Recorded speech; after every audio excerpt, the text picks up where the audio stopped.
Comment se porte le secteur de la restauration et de l'hôtellerie en cette période si particulière? Ont-ils rattrapé économiquement l'arrêt brutal de la saison printanière? Comment gérer les mesures mises en place durant cette crise sanitaire? Avec nous, pour y répondre, le vice-président de l'Association des industries hôtelières monégasques, Francis Poitvin. Bonsoir. Bonsoir. Première question, comment avez-vous vécu, comment vivez-vous vous-même et vos employés cette crise sanitaire? Comme on la vit, on essaye de la prendre avec beaucoup de conscience, beaucoup de responsabilité et surtout de professionnalisme. La complexité, c'est de demander une certaine discipline au niveau des clients qui comprennent on se doit d'être prévenant, on se doit d'informer, on se doit pas d'éduquer, mais de faire comprendre qu'il y a quand même une discipline et un respect au niveau d'un établissement qui est contraint à faire obligation de ces règles sanitaires. Et c'est gérable justement de faire respecter toutes ces règles. Et puis en plus, vous travaillez avec des aliments, c'est une donne supplémentaire. C'est gérable tout ça? Je dirais que c'est gérable, parce qu'en fin de compte, quand on regarde ces règles sanitaires, elles sont qu'au niveau de la restauration, ce sont déjà des règles basiques. Basiques d'hygiène, basiques de travail, de mise en place. Donc on est sur un respect de l'un et de l'autre et de faire aussi respecter ces règles sur la distanciation et en même temps le respect de l'un et de l'autre. Qu'est-ce que vous attendez de l'État comme aide, concrètement? Déjà, je trouve que l'État nous apporte beaucoup.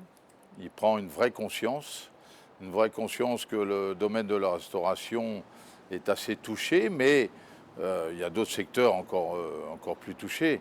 Mais la restauration, on est vis-à-vis de l'État écouté, cas par cas. Je dirais au niveau de Monaco, localisation par localisation. Non, il y a une vraie prise de conscience de l'État vis-à-vis de cette situation. Alors le ministre d'État a annoncé justement la prolongation du CTTR, le chômage total temporaire renforcé. Est-ce que vous en avez eu l'utilité? Est-ce que les hôteliers, les restaurateurs en ont bénéficié, l'utilisent? Le CTTR, c'est notre, pas ici de secours, mais je dirais c'est notre bouffée d'oxygène pour gérer l'entreprise. À titre personnel, vous avez calculé, vous, la perte du chiffre d'affaires par rapport à l'année précédente. Vous avez pu le mesurer, ça?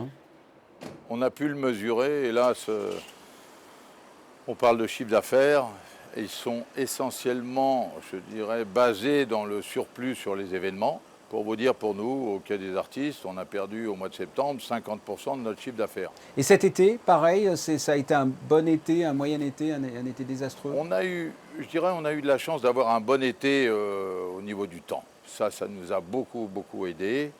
Et on a pu travailler, se mettre en place, réfléchir à des dispositions, réfléchir à des solutions, réfléchir à comment faire mieux, comment s'implanter, comment faire plaisir aux clients, parce que s'il n'y a pas de clients, il n'y a pas de commerce.